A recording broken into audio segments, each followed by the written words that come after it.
Oi, gente, tudo bem? Bom dia, boa tarde, boa noite.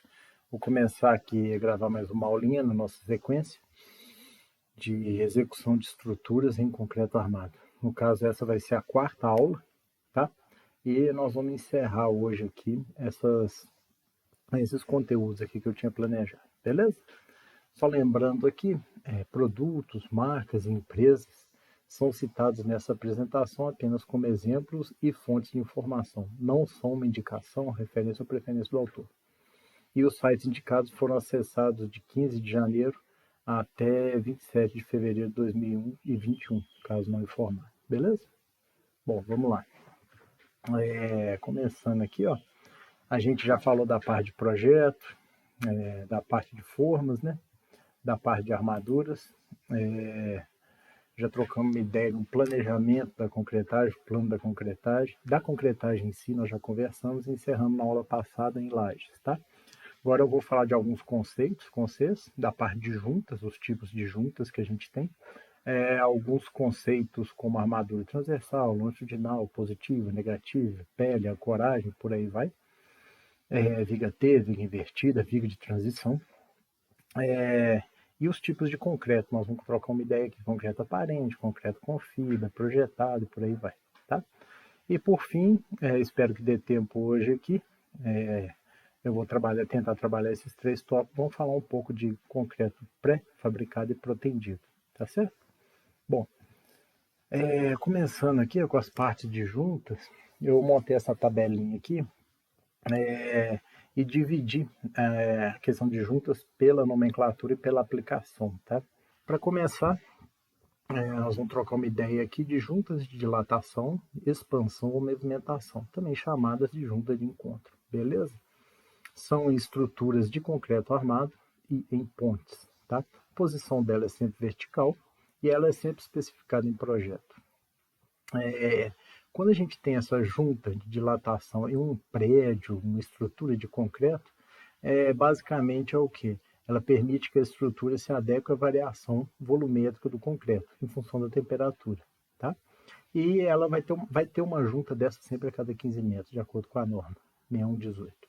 E também são usadas em estruturas adjacentes, local com vibração, área industrial, às vezes você tem um piso, um bloco de equipamento já adjacente a esse piso, tal. Você não quer transmitir a vibração de um para o outro, esse tipo de junta aí também. Ainda na junta de dilatação, expansão, movimentação, a gente tem aplicação em pontos, eu vou dar um exemplo aqui para vocês daqui a pouco, e além de permitir a variação volumétrica, já citada acima, permite que a estrutura trabalhe adequadamente no momento de aplicação das cargas horizontais, frenagem, aceleração, tal. Isso também é necessário, tá? Apesar de que o principal percentual nesse caso é realmente a variação volumétrica, tá? Em função da variação de temperatura. Bom, as juntas de construção, com as irmãs delas, digamos assim, a junta de retração e controle, que são as juntas cerradas, elas são basicamente usadas em piso de concreto. Esse piso pode ser armado ou simples, tá? Elas são sempre na posição vertical, normalmente é especificado em projeto.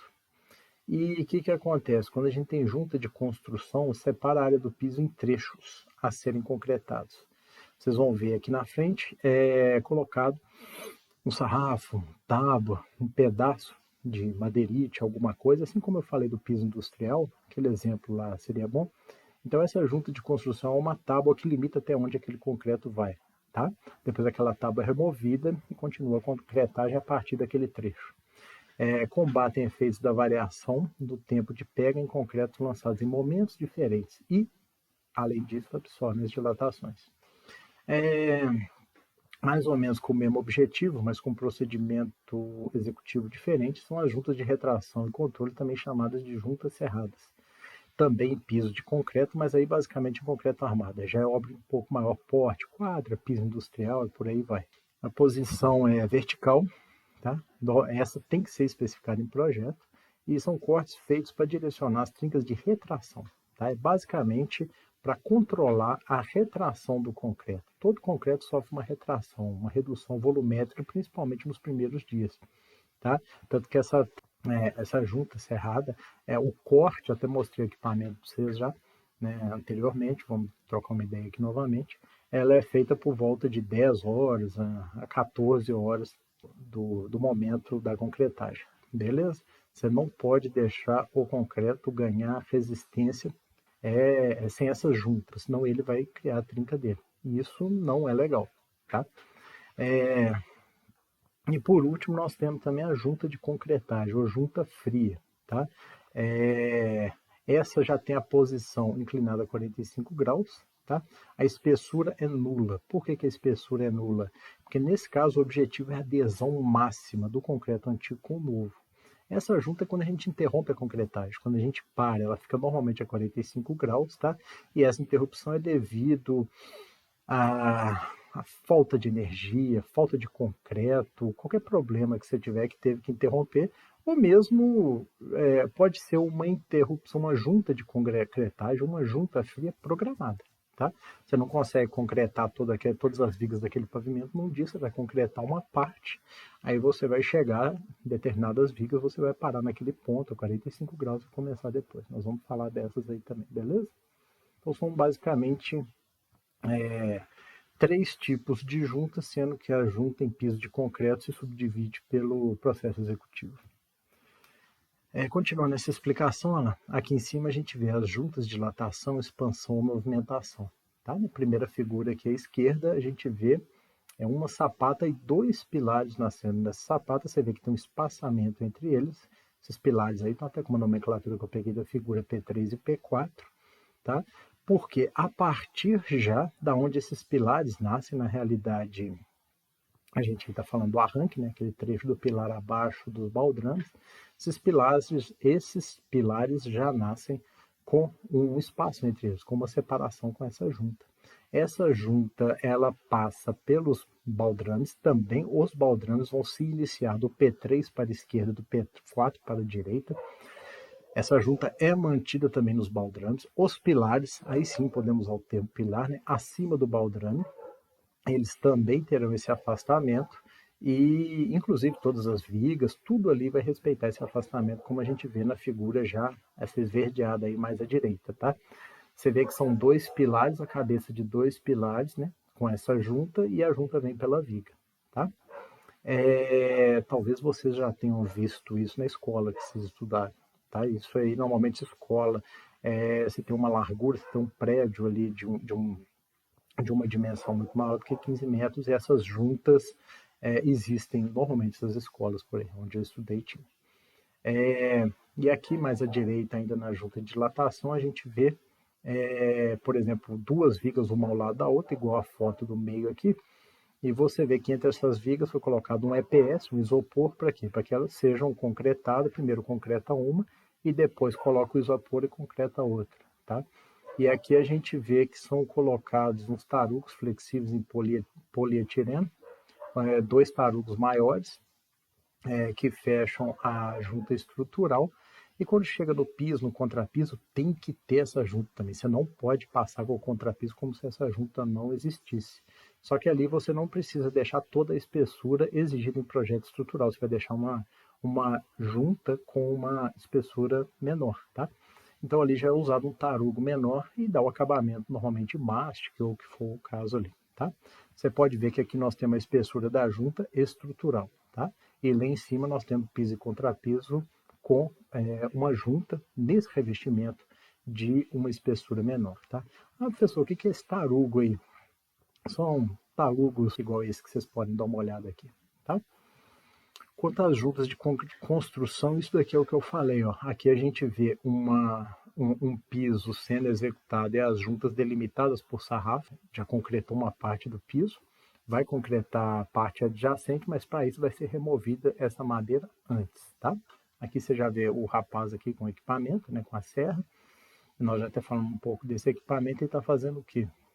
Uma junta de retração, o controle, tá? Normalmente essa junta é feita um corte a úmido, igual você está vendo aqui, e é basicamente esse equipamento aqui, e ele está fazendo essa junta. Então foi concretado, lançado todo o concreto, sem a preocupação com essas juntas de madeira que você vê na figura esquerda, e depois foi feito o corte, tá? E aqui um pouco mais à direita, um detalhamento de piso industrial, que eu tenho até a barra de transmissão dos esforços. Nós já conversamos um pouco sobre isso. Eu posso usar junta serrada aqui, professor? Claro que pode. Você pode concretar tudo junto, inclusive com a barra de transmissão no lugar, e depois naquele alinhamento você vai serrar. Ah, professor, mas não vai serrar a barra de transmissão não? Não, não vai não, porque a barra de transmissão fica no ponto médio da altura do piso. O corte não vai chegar até aí, tá? Isso daí é tudo especificado em projeto. Pode ser feito assim também, beleza? E por último, aqui embaixo, a gente tem a junta de concretagem ou junta fria, né? A gente vê essa figura aqui à esquerda, que é típico de uma interrupção de uma concretagem a 45 graus, e uma viga ou baldrame e tal. A gente vê nesse desenho aqui. E já à direita a gente vê essa junta de interrupção, essa junta de concretagem ou junta fria em uma laje. Beleza?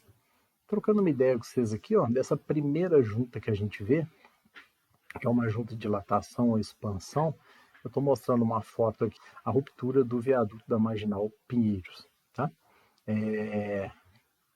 Isso foi em 15 de novembro de 2018.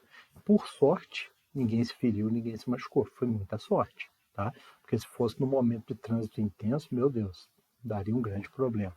E por que que isso aconteceu? Tá? Ah, professor, eu não entendi por que que isso aconteceu. Ficou uma parte inteira, outra parte inteira, e aí? Foi basicamente isso daqui, ó.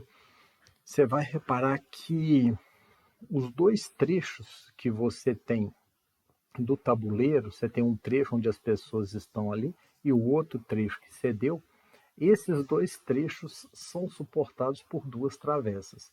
Você vê que o trecho, né, atrás, o que ficou com a travessa intacta, ele vai daqui para a nossa esquerda. Esse trecho que a gente vê aqui mais à direita, ele teve a travessa totalmente destruída. Então, no momento que ela ficou destruída, o tabuleiro cedeu. Tá? Aqui a gente está vendo o momento após o sistema ser macaqueado, você está até vendo em azul aqui o macaco. Aqui você vai ver que nós temos aqui um sistema que foi um escoramento de emergência feito logo após a ruptura. Tá?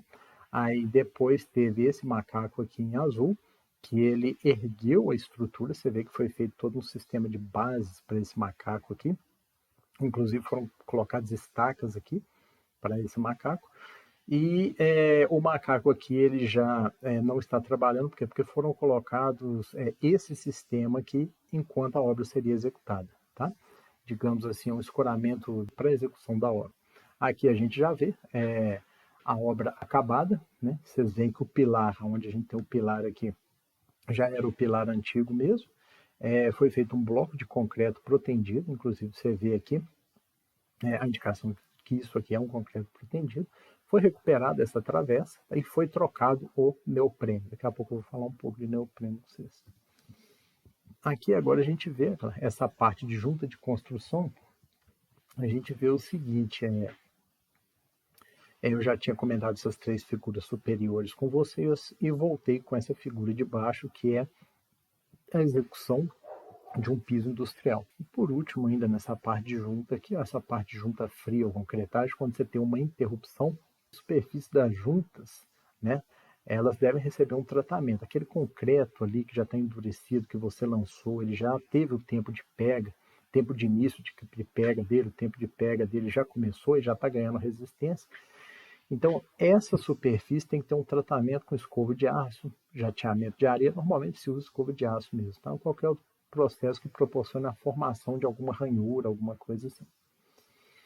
A superfície da junta concretada anteriormente, ou seja, aquele concreto que já está ganhando resistência, deve passar por uma limpeza com os mesmos tratamentos citados no item 1, tá? E depois ela tem que ter um especial cuidado com o adensamento, ou seja, a vibração junto à interface com o concreto já endurecido, né? Isso no momento de lançar o concreto novo. E ele até colocou aqui no lançamento do concreto novo sobre a superfície antiga, pode ser exigido o emprego de adesivos estruturais, tá? São colas de concreto, tá? Isso aí pode ser exigido ou não. Normalmente obra pequena não usa não, mas fica a cargo ali do responsável. Depois de falar de juntas, eu vou falar com vocês aqui um pouco sobre armaduras, tá? Essa foto aqui, a gente está vendo lajes, vigas, tal, todo o sistema estrutural das duas salas dos 2 terceiros anos do pavilhão de edificações, tá? Uma obra que foi feita em 2012, 2013 tal. E vocês veem que aqui mais próximo é a sala do terceiro ano 1 e aqui um pouco mais longe a sala do terceiro ano 2. O que acontece? Eu coloco um detalhe aqui, ó, que essas três vigas, onde essas setas aqui estão mostrando, elas são vigas invertidas, tá? Elas recebem as vigotas da laje treliçada na parte inferior delas, tá? E na hora que elas foram montadas, os vergalhões das lajes treliçadas adentraram a essas vigas, antes da concretagem, claro, e você vê em vermelho aqui, ó, essa ferragem, o vergalhão da laje treliçada entrou para dentro da viga, tá? Isso é necessário, essa aderência. E a ferragem da laje ficou acima do vergalhão aqui da viga. Por isso que vocês têm aquele dente no meio da sala. Tá? Foi uma excelente opção porque você ganha iluminação, fica um ambiente mais aberto, tal, mais bonito, claro, né? E ficou muito legal como foi projetado e executado. Tá? Então, nesse sentido, você vê que essas vigas aqui, ó, que elas estão transversais a essa viga 8, aqui você pode reparar que eu tenho uma viga 8 que eu vou falar com ela eu vou falar sobre ela nos próximos 2 slides. Essas vigas aqui que são transversais à viga 8, elas trabalham dessa maneira, tá? Elas recebem a carga das lajes. Já a viga 8, ela não recebe a carga diretamente da laje. A viga 8 recebe a carga das vigas. Então, essa viga aqui mais longe aqui da onde a gente pode ver, ela está apoiada na viga 8. Ela vai lançar a carga P2 na viga 8. Essa viga transversal à viga 8 mais próxima aqui, ela vai lançar a carga P1 à viga 8. Tá? Nós temos esse pilar aqui próximo, que ele é aqui entre as janelas do terceiro ano 1. Esse daqui nós vamos chamar de R1. Tá? Eu tenho um pilar entre as duas salas do terceiro ano, essa daqui nós vamos chamar de R2. E eu tenho aquele último pilar ali, que vai chamar R3. Tá? Então, se vocês repararem, eu tenho a viga 8, duas cargas concentradas, né? São cargas até de alta magnitude, tal, são cargas elevadas, tá? Porque são cargas que elas recebem o P1 e o P2, são o que?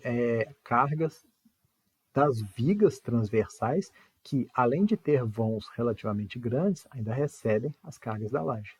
Tá? Então, se você for reparar, é isso daqui que nós temos lá. O R1, R2, R3 são esses três pilares aqui.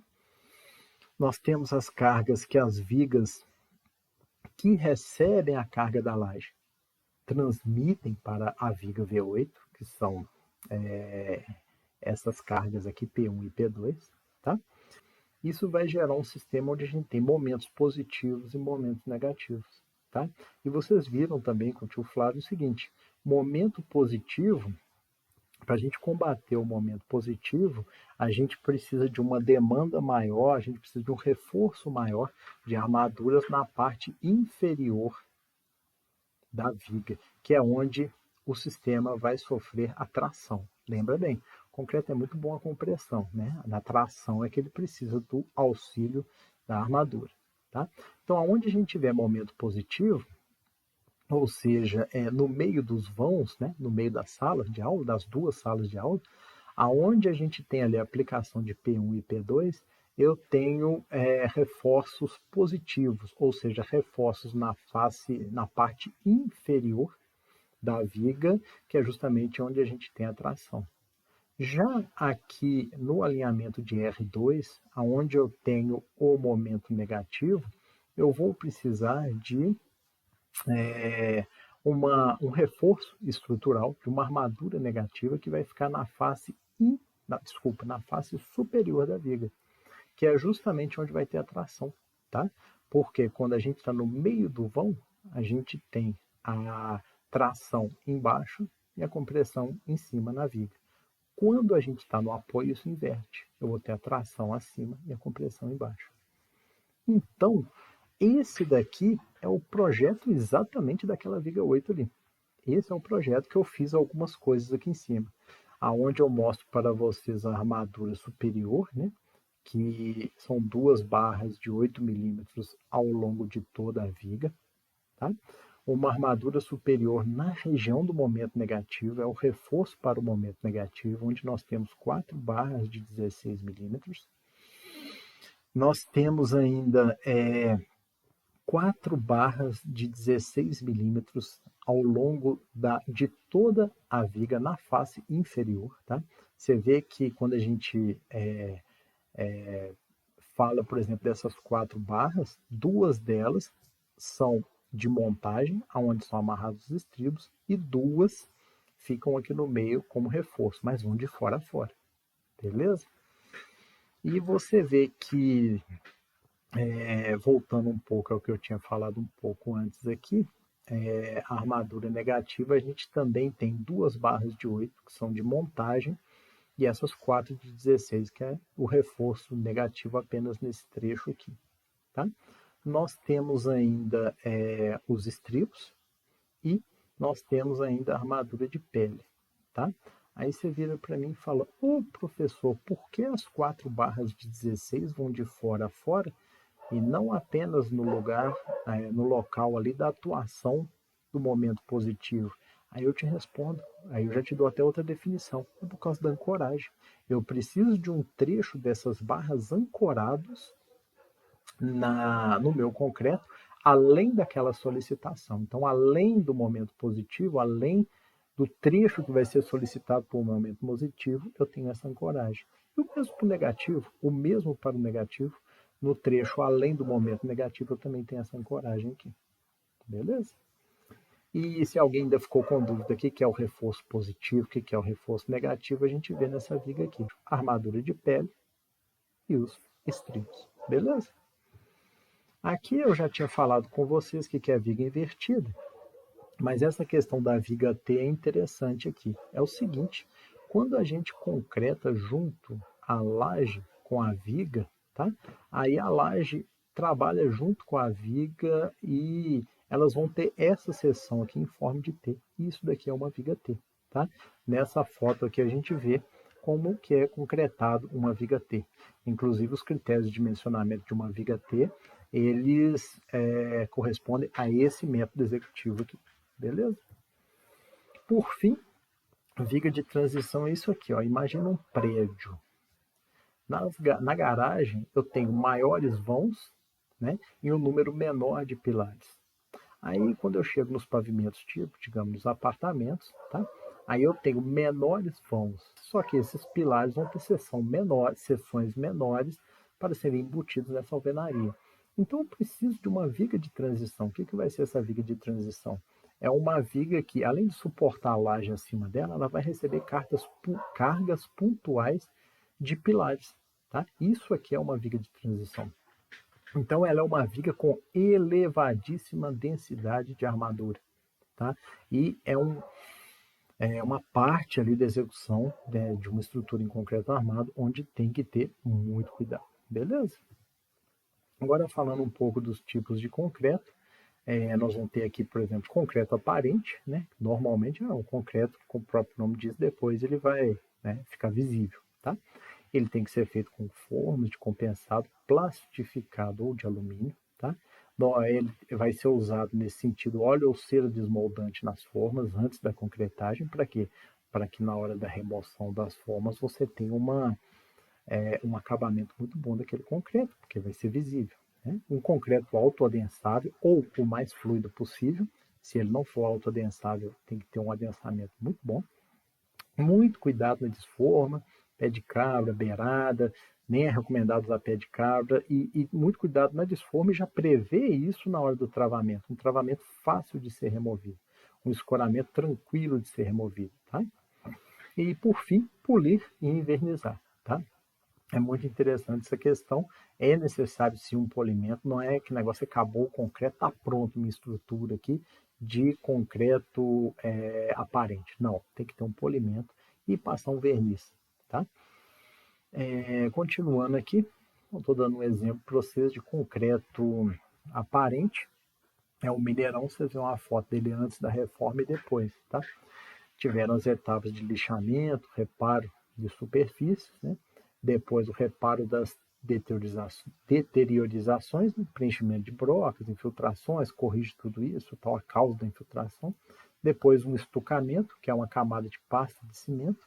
Depois um polimento, uma regularização, tá? Aí já é com lixas finas, tal, remover qualquer excesso que tiver nesse estuque. E por último, a aplicação de verniz, tá? Aí pode ser antipichação, poliuretano, silicone e tal.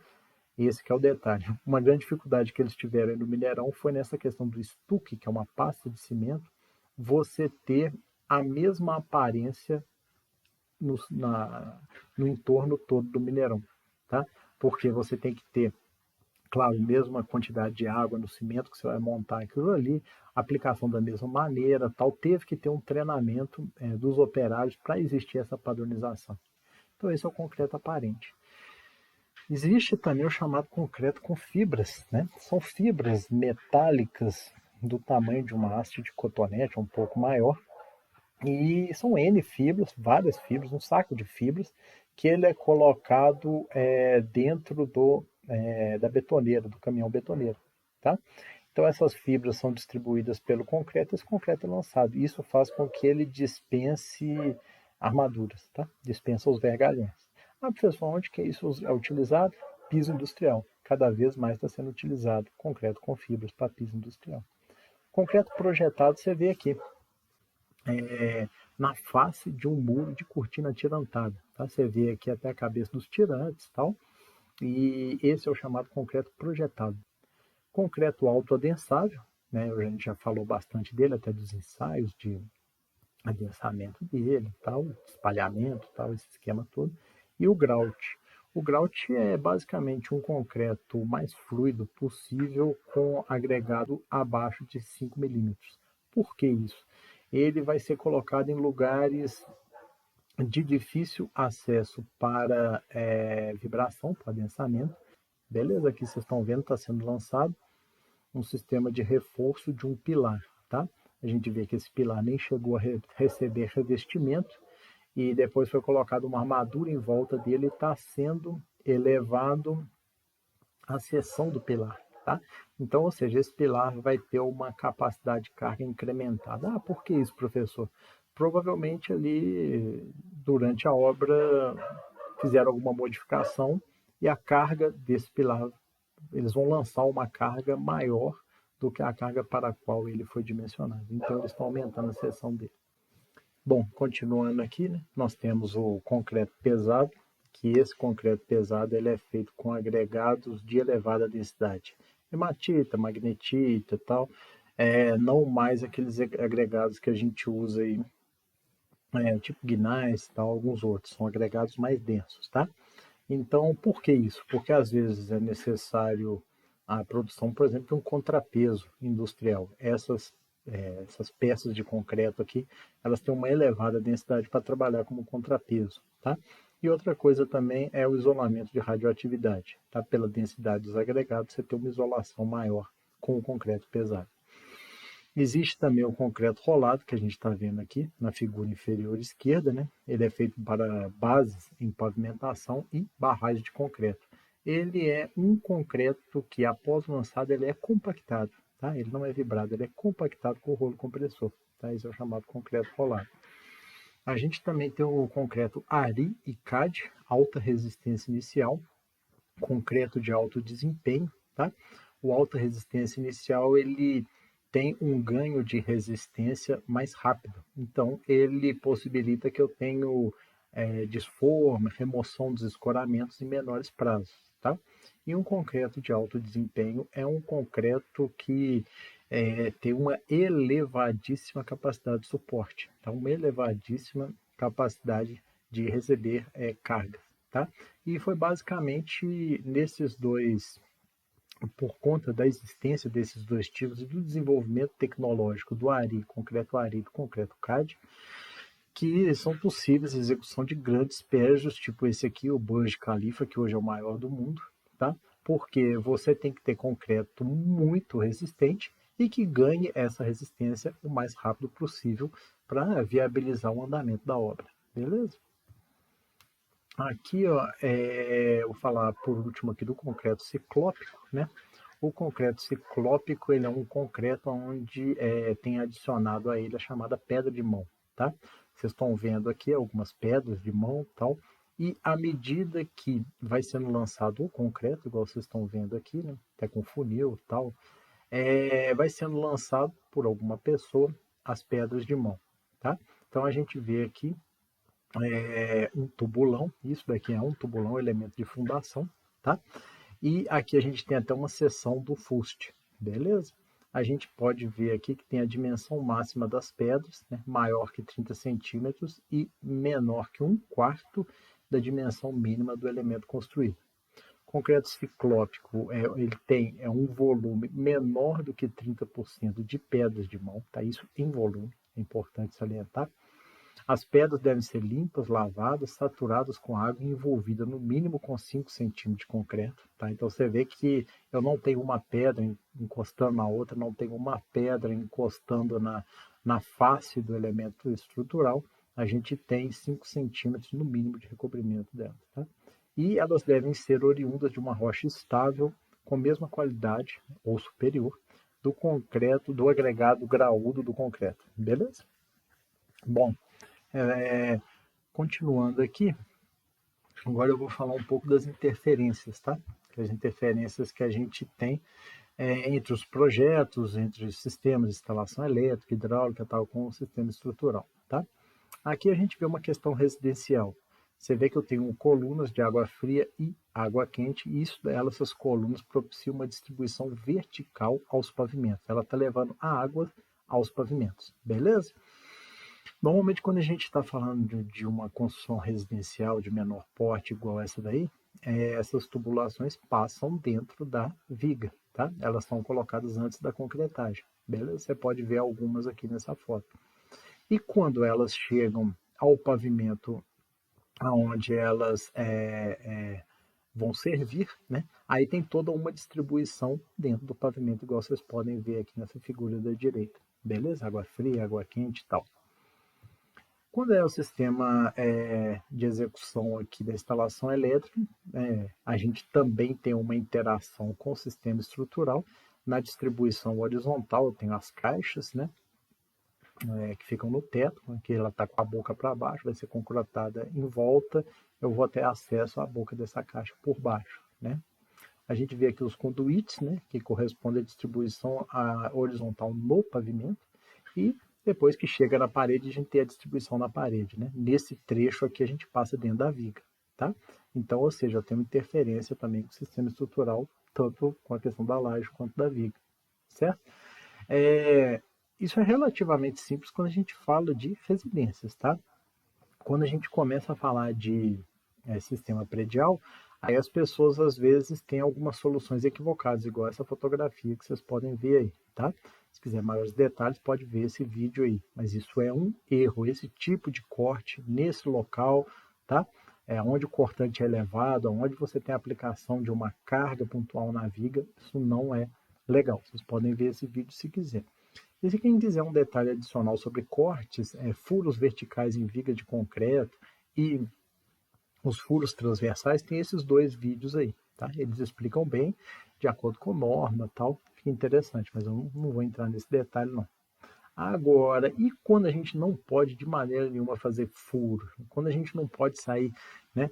A gente tem que ter essa integração de todas as instalações com a estrutura de uma maneira mais racional, tá? Por exemplo, aqui vocês estão vendo, essa é uma foto do prédio da Escola de Engenharia da UFMG. Tá? Você vê aqui que da esquerda para a direita a gente tem gás, que é o GLP, né? Que eu tenho um sistema de gás, sistema de ar comprimido, que vocês estão vendo aqui em azul, rede de dados, tá? Instalações elétricas, água potável, sistema de proteção de combate a incêndio e pânico, esse daqui está indo para os hidrantes, tá? Nós temos o SPDA, Sistema de Proteção de Descargas Atmosféricas, SPCIP de novo, né? É o mesmo esquema que a gente já tem uma luz de emergência e tal, tá? Nós temos a câmera de TV, tá? E nós temos também a parte de iluminação. Então, ou seja, se eu tiver tudo isso aqui, fica complicado de ser executado de uma maneira que não seja uma maneira racional como essa, com eletrocálise, tá? Tudo pelo teto, pode ser aparente ou não, nesse caso aí da UFMG é aparente, tá? E em alguns lugares vai ter um forro que vai esconder isso, tal, mas eu acho interessante a gente trocar uma ideia. Essa daí é a distribuição horizontal, tá? Dos sistemas de instalação quando a gente está falando de projeto e execução predial, beleza? Agora aqui, ó, essa distribuição horizontal. Ah, professor, e a distribuição vertical? A gente faz por shafts. Nessa figura superior esquerda aqui, você vai reparar, ó, que existe um shaft nesse banheiro, né? E por esse shaft vai ter o quê? Vai ser coletado, a gente está vendo aqui, a água servida do banheiro acima. É coletado para esse shaft, tá? Vocês podem reparar nessa foto da direita aqui, ó, que é um shaft, depois isso daqui vai ser fechado com alvenaria, você vê que a primeira fiada já até foi colocada de bloco de concreto, e esse shaft, ele faz o que? A distribuição vertical dos sistemas. Nesse caso aqui a gente está falando ainda só de tubulação, mas o sistema elétrico pode passar aí também sem problema. Tá? Ou um shaft específico, um shaft dividido para elétrica, outro para hidráulica, um ao lado do outro, isso é muito usado. E essas duas fotos aqui desses dois banheiros acabados, vocês podem reparar que é exatamente o que? Um sistema com acabamento aqui, né, onde os shafts foram mais ou menos integrados à questão do banheiro. Tem que ser integrado. Ele existe, ele vai estar aí, né? Então você vê que ficou até bonitinho aqui, tá? Mas esse é o que? É o sistema de distribuição vertical de um pavimento para o outro, tá? Das instalações em um sistema predial. Aqui eu dou um exemplo para vocês, igual já tinha falado em um outro vídeo desses prédios, Residencial Recanto do Vale, aqui em Cachoeira do Campo, você vê que nós temos o projeto arquitetônico aqui, tá, que eu peguei na internet, até nesse site aqui, e você pode reparar que nós temos esse retângulo todo em preto aqui. Tá? Aí você vira e fala assim, o que é isso, professor? Isso é exatamente o que a gente vê na figura da esquerda, um shaft. Tá? Você pode reparar em seguinte, que quem bateu essa foto foram umas alunas nossas aí que estiveram nessa obra. Você vê que ela bateu a foto de frente para o shaft e no canto ali esquerdo da foto você pode reparar que ao fundo tem uma outra janela. É exatamente essa outra, é o começo dessa outra janela aqui da área de cozinha e serviço, tá? Um detalhe interessante é que na planta o chuveiro ele está aqui à esquerda, né? Um pouco para mais próximo aqui do que a janela, um pouco antes da janela. Aqui vocês reparam que a saída do chuveiro já foi colocada no próprio shaft. Outra interferência que eu acho interessante, tal, quando a gente tem a montagem de chumbador, placa de base, né, para o pilar metálico. A gente está saindo de um elemento de fundação, que normalmente é um bloco, que é um sistema em concreto armado, e a partir dali vai nascer uma estrutura metálica. Então, o que acontece? Primeiro é executado todo o sistema de concreto, né, igual o que a gente está vendo aqui, sistema de forno, sistema de armaduras, depois que tudo é concretado. Só que antes da concretagem, já são colocados esses chumbadores aqui e tem uma placa aqui em cima dos chumbadores. Vocês podem reparar que essa aqui é uma placa provisória. Essa daqui no canto inferior esquerdo é que é a placa definitiva. Professor, para que essa provisória? Para que ela está aí justamente para quê? Para ter um travamento dela nessas peças de madeira, tá? Para manter esse chumbador no lugar exato dele. Professor, e como que mantém esse chumbador aí? Ele pode ser amarrado na ferragem? Pode. Às vezes ele é até soldado aí nessa ferragem. O importante é ele ficar no lugar, porque depois vai ser colocada a placa de base, que é essa definitiva, e nessa placa de base vai ser soldado o pilar. Tá? Se vocês repararem aí em umas obras de estrutura metálica, vocês vão ver que primeiro vai ser colocado o pilar, e aí vai dar essa distância aqui entre a face superior do bloco e o pilar, que depois vai ser preenchido com o grout, que nós acabamos de falar deles aqui. Vocês deem uma assistida nesse vídeo aí, tá? Dá uma olhada nele que ele explica isso daí direitinho, beleza? E aqui, ó, é exatamente o que eu expliquei para vocês, mas uma foto disso sendo executado. você está vendo ali, ó, o único detalhe é que eu acho que essa placa aí já é a definitiva, pela espessura dela. Mas você vê que eles até fizeram um sistema inteligente de travar com os próprios parafusos nessas duas tábuas para ela ficar no lugar. Aqui embaixo você pode ver, por baixo da madeira tem os chumbadores que vão ser concretados, o concreto está sendo lançado, tá sendo lançado agora. Você está vendo aqui com o mangote e tal. O rapaz com o vibrador, né? Precisa de uma vibração e tal. A gente vê aqui os baldrames, até com espaçador, tudo arrumadinho e tal, igual já mostrei para vocês. A forma do bloco, vocês podem reparar, tudo certo e tal. E aí eles estão concretando, né, o bloco já com os chumbadores dentro, tá? E depois, acima dessa placa, vai ser soldado um pilar metálico. Ou seja, aí a gente tem o encontro da estrutura de concreto com o pilar metálico. Beleza? Agora aqui eu vou falar um pouco com vocês do concreto pré-fabricado e protendido, tá? Em primeiro lugar, eu queria falar um pouco dos conceitos que eu vou usar aqui. Eles foram extraídos desse PDF aqui que eu achei na internet, ABCIC, Associação Brasileira de Construção Industrializada de Concreto. Em primeiro lugar, o que é protendido? Concreto protendido é quando eu estico aquela armadura, eu ponho uma proteção, aí eu concreto, depois eu solto aquilo. Aí aquilo ali é um efeito que eu tenho antes de aplicar a carga. Eu já tenho uma tensão antes de aplicar a carga. O que acontece? Na hora que aplica a carga, a capacidade resistente da peça aumenta demais. Tá? Então, o que acontece? Olhando aqui, ó, eu posso colocar essa proteção de três maneiras diferentes. A mais usada dela é a que a gente tem a pré-tração. Tá? É a primeira linha que eu estou colocando aqui em cima. Essa é a que é feita numa fábrica, tá? Transportada para a obra e montada. Ela é aderente, tá? Trabalhada com cabos retos e executada em pista de proteção na fábrica. Então, eu faço a proteção concreto. Aí depois eu libero aquelas barras ali. Então, aquela barra ficou, o concreto vai manter ela dentro dele protendida, tá? Outra coisa que nós vamos ter são as que são montadas por pós-tração. O que é pós-tração? É quando eu primeiro concreto e deixo ali só o orifício para passar os cabos. Depois que o concreto ganhou resistência, aí sim, o concreto já está resistente. Aí sim eu vou colocar a tensão nos cabos. Tá? Ela pode ser aderente ou não aderente. Aí eu vou explicar para vocês a partir daqui o que a gente vai, né, ver dessas três coisas. O que é a pré-tração e a pós-tração, sendo que a pós-tração pode ser não aderente ou aderente. Tá? E por fim, eu vou explicar uma questão de montagem aqui do pré-fabricado, uma sequência e tal, transporte, ferramenta, por aí vai. Então, ó, esse daqui são umas fotos que a gente está vendo, que é um sistema aderente, executado em pista de proteção. Tá? Esse sistema aqui azul é uma pista de proteção. Isso daqui é dentro de um galpão, na fábrica de pré-fabricados. Tá?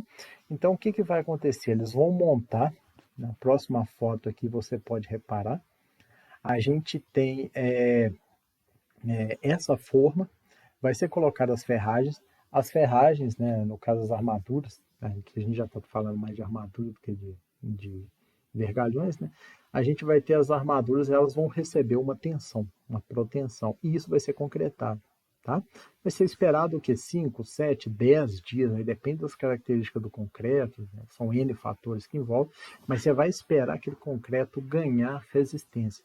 Depois que aquele concreto ganhou resistência, é aliviado a tensão nessas barras. Pronto, essa peça já está pronta. Esse é o sistema mais usado de proteção, tá? É a chamada pré-tração. Aí depois, essa peça que vocês estão vendo aqui, ela vai ser levada da fábrica até o canteiro de obra, nós vamos ver um exemplo disso daqui a pouco, e vai ser colocado, que seja um pilar, que seja viga, que seja laje alveolar, que eu já falei com vocês, é feita dessa maneira, tal, tudo por pré-tração. Tá? Então aqui a gente vê o rapaz montando, você vê que tem uma placa, né, com toda uma furação, para quê? Para que você possa escolher a posição essas barras aqui, dessas barras de aço. E elas são esticadas, tá? E só depois da concretagem que é aliviada essa tensão, depois da concretagem do ganho de resistência. Aqui você pode reparar que é uma forma para concreto protendido, tá? Você vê que a forma dessa peça à nossa esquerda, ela tem a forma dessa forma azul aqui, que é a fotografia maior. Basta virar de cabeça para baixo. Deu para vocês perceberem? Essa daqui é uma forma muito utilizada, tá? Então vocês podem reparar que, imagina essa peça aqui de cabeça para baixo, ela fica com a forma desta forma, tá? E isso daqui é uma pista de proteção e aqui podem ser colocadas, né, as armaduras que vão ser esticadas para depois da concretagem, depois que o concreto ganhar resistência, vai liberar essa tensão, beleza? Ah, professor, e você tinha falado antes lá de uma laje protendida, como é que é? Aí eu já te falo. Essa laje aqui, ó, ela é chamada de pós-tração não aderente. Tá? É uma pós-tração, uma tração que vai ser colocada nos cabos depois que o concreto ganhou resistência. Então ela vai ser concretada, tá?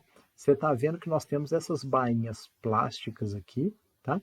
São o PAD, o PAD, né? Que é basicamente um plástico, ele é deixado aqui com a armadura dentro, só que a tensão não é aplicada antes do concreto ganhar resistência, a tensão vai ser aplicada depois, tá? Depois que o concreto ganhou resistência. Ah, professor, mas como que vai puxar o cabo? O cabo está dentro da bainha plástica, então você pode puxar, ele vai ter como esticar. E aí é travado num lado e no outro da laje. Então aquilo faz com que a laje tenha uma tendência, puxou de um lado, puxou do outro, ela vai ter esse cabo já tentando empurrar, tentando fechar ela. Então, ou seja, é uma proteção. Só que é uma proteção pós-tração. Você vai colocar a tração depois do concreto ter ganho resistência e ela não é aderente. Ô, professor, e como que fica aderente? A aderente é para uma peça tipo essa aí, tá? Que ela é montada não em loco como essa laje, não numa empresa como esse de pré-tração aqui, mas esse sistema ele é montado no canteiro ao lado da onde ele vai ser usado, tá? Então depois ele vai ser erguido por um guindaste e colocado no local, tá bom? Aquele viaduto em São Paulo que eu até mostrei agora há pouco para vocês foi executado dessa maneira aqui. Não tinha como aquelas peças, né, protendidas serem executadas fora dali, foram executadas dessa maneira, tá? E em Brasília isso foi muito usado, tal, na época, tal, né? Então o que que acontece? Essa é a pós-tração aderente. Você vê que tem toda a ferragem da viga, tá? Toda a armação da viga, aqui a viga já está, você vê que tem toda a armadura da viga. Dentro da armadura foram deixadas essas bainhas metálicas, cujo diâmetro vai de 40 a 100 milímetros, ou seja, 4 a 10 centímetros, e vão ser preenchidas após a proteção. Ou seja, em primeiro lugar, vai concretar essa viga, basicamente sem nada aí dentro dessas bainhas. Pode concretar à vontade, as bainhas vazias. Depois de concretado, igual vocês estão vendo aqui, essas bainhas vão receber esses cabos, que eles estão até cobertos aqui por uma lona, alguma coisa tal, tá? E você vê que nessas duas regiões aqui mais externas da viga vai ser colocado um macaco hidráulico, de um lado e lá do outro lado da viga. Para quê? Para colocar uma tensão na barra que tiver aí dentro. Aí você fala assim, ah, professor, mas até aí está igual a laje. A diferença vem agora. Vai ser inserido uma nata de água com cimento. Aqui dentro tem algum aditivo, pelo que eu vi aí também, então, alguns aditivos. Aquilo ali vai endurecer entre a cordoalha e a bainha metálica. A bainha é a parte de fora, a cordoalha é a parte de dentro. Então, mesmo tendo sido executado de uma maneira assim de pós-tração, a tração colocada após o concreto da viga ganhar resistência, você vai ter uma interação, você vai ter uma aderência entre a bainha com a cordoalha, tá? E esse sistema todo vai ficar aderido ao concreto. Então, ou seja, é um terceiro tipo também de pré-fabricado, beleza? Só que esse aqui não é feito na empresa.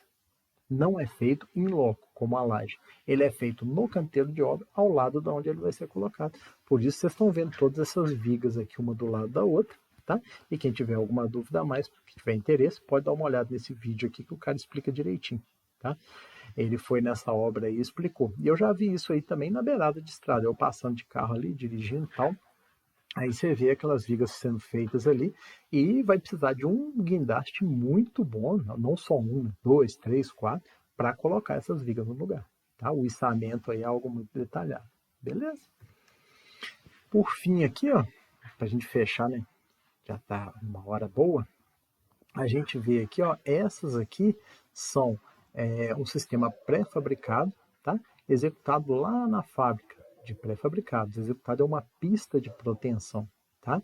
Então é um sistema aonde foi colocado a proteção, aí depois foi lançado o concreto endureceu e soltou as barras. Beleza? Agora não vamos falar muito mais da definição, vamos falar da montagem aqui.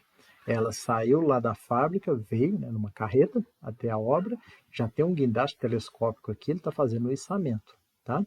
Você vê que são duas plataformas elevatórias, duas pessoas, uma em cada, né, os dois rapazes aqui, capacete, colete, muito provavelmente eles estão com cinto de segurança, tipo paraquedista, e esse cinto fica preso a essa lateral aqui da plataforma tal, né? Então, ou seja, tudo uma questão de segurança também, isso é muito importante. E, através do içamento, a viga está sendo colocada no local, beleza? Alguns detalhes sobre isso aqui, ó, nós vamos explorar um bocado essa figura aqui, que a gente pode receber o seguinte, começando aqui, ó, a viga já tem umas furações prévias. Para que isso?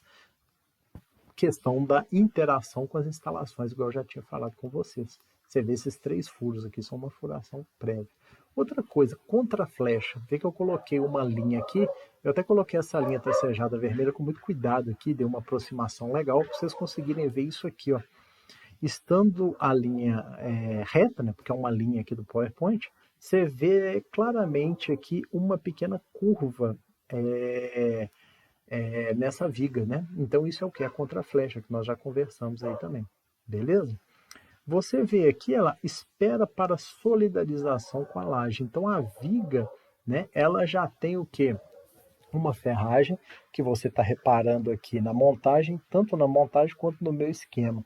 Essa ferragem vai fazer o que? Na hora que colocar a laje, muito provavelmente é uma laje alveolar que vai ser usada aqui, tenho quase certeza, não via o resto aqui, mas é típico de obra de laje alveolar. Então a gente vê, se tiver essa laje, que está enlaranjada aqui na minha figura, o capeamento do concreto da laje, ele já vai adentrar no espaço entre as duas lajes e vai solidarizar as lajes com essa viga aqui, tá? Então, ou seja, é aquela questão da viga T, a gente já vai estar trabalhando. Se eu tivesse só a viga, eu teria essa linha neutra aqui no meio da viga, que é estracejada em azul inferior. Quando eu coloco a viga trabalhando junto com a laje, eu subo com a linha neutra, eu tenho um sistema mais efetivo, né? Porque eu vou ter uma seção maior que vai estar trabalhando aqui, né? Dividindo em tração, compressão e por aí vai. Vocês veem que para esse encaixe aqui eu tenho os chumbadores. Esses chumbadores saem de um sistema que chama consolo. Esse consolo aqui é a parte do pilar que vai receber a viga que vai ser montada. Então nós temos consolo e chumbador aqui. E por fim você pode reparar que essa viga ela tem uma seção variável, tá?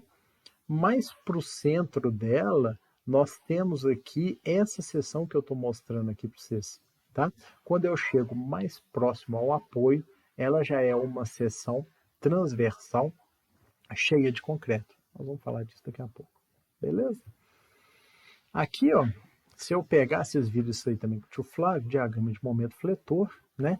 Então, essa viga aqui, ela vai sofrer de momento fletor. Então, você vê que a seção transversal dela tem essa forma aqui, tá? Então, nós temos os apoios, que vão ser os pilares.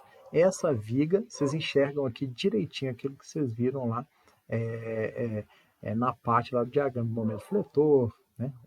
As cargas, as resistências, tal. É exatamente isso daqui que a gente está falando, beleza? E quando a gente tem o diagrama de esforço cortante, olha para você ver, o maior cortante é próximo aos apoios, vocês aprenderam isso lá. Então, próximo aos apoios, eu tenho uma seção transversal retangular. Eu tenho mais concreto na seção transversal quando eu estou próximo ao apoio. Por que isso? Porque eu preciso de mais massa, eu preciso de mais concreto para suportar esse elevado esforço cortante que vai ser lançado aqui. Beleza? Então você vê que eu tenho uma seção variável. Tá? E por fim nós temos os comprimentos de flambagem que vocês viram também. Certo? E aqui, ó, agora eu vou mostrar uma sequência para vocês. Tem esse vídeo aí na internet, vocês podem dar uma olhada. É a montagem da maior viga de concreto do Brasil. Tá? Você vê aqui a carreta que já está levando essa viga. Você vê que aqui já chegou no local, né, da montagem e tal. Só antes aqui pegando um detalhe, olha lá. É uma obra de duplicação da 381, né, da BR-381 no município de Antônio Dias, quase chegando em Patinga, Timóteo, Fabriciano, tá? De BH para o Vale do Aço 381. Eu já trabalhei uma época lá, já andei muito nessa estrada aí. Tá ficando ótima, tal, tomara que termine rápido. Porque vai ser uma maravilha. Aí aqui, ó, a gente tem o sistema, já teve o transporte, então já chegou no local. Aqui está tendo içamento e posicionamento, tá? Dessas vigas no local. Você vê que aqui os pilares, né, já foram executados, né, moldados em loco e tal. Todo o sistema dos pilares aqui para receber essas vigas, tá? E essas vigas estão trabalhando com 2 guindastes telescópicos, elevadíssima capacidade de carga. Você vê que eles são um sistema de içamento aqui bem profissional, tal. Tá? E a gente pode reparar o seguinte aqui, na onde vai ser apoiada essa laje, você vê que tem uns rapazes aqui trabalhando, todos eles estão com cinto de segurança tipo paraquedista. Esses cintos de segurança estão amarrados pelos talabartes na linha de vida. Você vê que a gente tem uma linha aqui chamada linha de vida. Tá? Para trabalho em altura, isso é necessário. Isso é o chamado EPC, Equipamento de Proteção Coletiva. Você vê que eles estão com EPI, capacete, tal, esse esquema todo. Tá? E você vê que a viga está chegando aqui no sistema de içamento. Tá? Você vê que essa viga tem toda uma ferragem acima dela, porque na hora que for ser colocada a laje aqui, elas vão trabalhar junto com a laje, a viga junto com a laje. Beleza? Isso dá para você reparar aqui direitinho. Nós temos uma plataforma elevatória, que é para quê? Para levar os caras em cima. Não tem como chegar de escada, pelo amor de Deus. Não existe isso, chegar em cima de escada. Você vê essa plataforma elevatória azul aqui, tá? E esse círculo vermelho aqui é exatamente o neoprene, que vai receber a viga, tá? Ele é um sistema que ele recebe a carga da viga, vai passar ela ao pilar. Ah, professor, não pode ficar concreto no concreto? Não, não pode não, cara, porque você tem que ter alguma coisa para liberar aquele movimento, exatamente aquela junta que eu tinha falado lá, porque você vai ter essa junta, porque a viga ela vai ter uma pequena movimentação, com variação de temperatura e tal, né? E também a questão de aceleração, frenagem. Então esse neoprene deixa uma certa liberdade de trabalho para ela. Aqui vocês podem ver esses apoios em neoprene que a gente vê aqui. E por fim, se vocês quiserem dar uma olhada, pode ver esse vídeo aqui que o nosso amigo aí, Silvio Andrade, ele foi em uma ponte no momento da substituição desses neoprenos. Eles não ficam aí para sempre. Em determinado momento tem que parar a ponte, colocar esses macacos hidráulicos que vocês estão vendo aí fora, cada 30, 40 anos, 20, não sei. Aí isso aí varia demais. Tá? Essa ponte ela tem todo um sistema de macaqueamento, eles removem esse neoprene e colocam outro. Tá? Se vocês quiserem ver, está muito bem explicado nesse vídeo aí. Bom, gente, era isso mesmo. Tá? Aqui nós encerramos essa parte de concreto armado. Um grande abraço aí e muito obrigado pela atenção. Tá bom? Tchau.